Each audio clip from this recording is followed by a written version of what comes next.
Sorotan selanjutnya datang dari Indonesia Corruption Watch atau ICW yang mendesak KPU RI untuk mempublikasikan rekam jejak bakal calon anggota legislatif yang pernah menjadi narapidana kasus korupsi.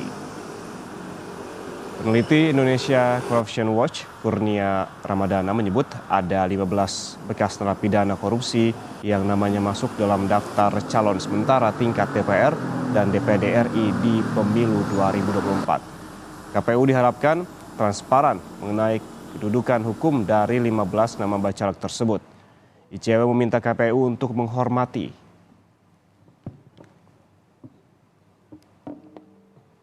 Setelah ICW telusuri, ternyata ada 15 mantan terpidana korupsi yang sedang berupaya untuk mencalonkan diri sebagai anggota legislatif, baik di tingkat DPR RI maupun Dewan Perwakilan Daerah. Oleh sebab itu, kami mendesak agar Komisi Pemilihan Umum mempublikasikan, melansir kepada pemilih bagaimana sebenarnya kedudukan hukum dari para bacalek tersebut. Kami meyakini angka 15 ini akan terus bertambah jika dilihat juga bacalek-bacalek yang ada di tingkat DPRD kabupaten, kota maupun provinsi. Kami juga mengingatkan kepada KPU untuk menghormati hak asasi pemilih, karena pemilih sebenarnya mempunyai hak untuk mengetahui siapa-siapa saja profil dan status hukum para bacalek tersebut.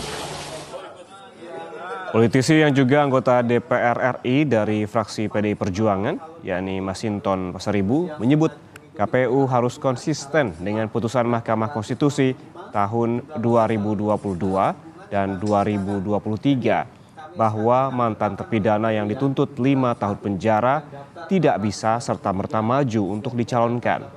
Menurut Masinton, keputusan ini bersifat mengikat dan harus dipatuhi serta dijalankan oleh KPU.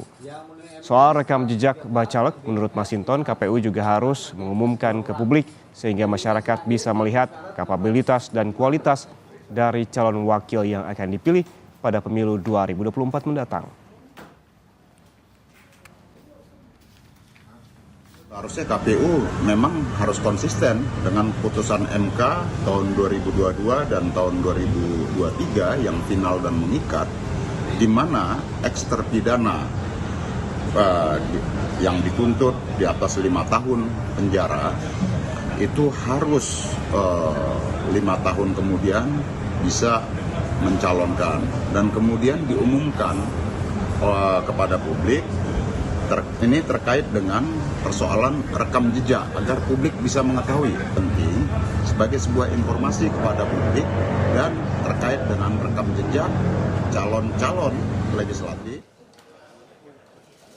Sementara itu, Wakil Ketua Partai Amanat Nasional atau PAN, Viva Yoga, meminta masyarakat cerdas memilih calon anggota legislatif dalam pemilu 2024. Karena tercatat ada sejumlah caleg yang berlatar belakang napi koruptor. Menurut Viva Yoga, pemilih memiliki andil besar untuk memilih caleg yang berkualitas. Karena itu secara yuridis semua sudah diatur oleh undang-undang. Masalahnya sekarang adalah soal etis dan moral.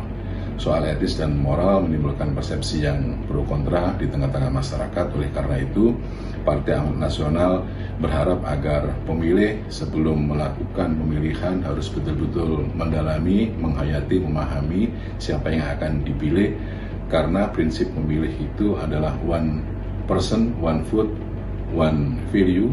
Setiap satu suara sangat berharga untuk peningkatan kualitas demokrasi. Jadi pemilih harus cerdas,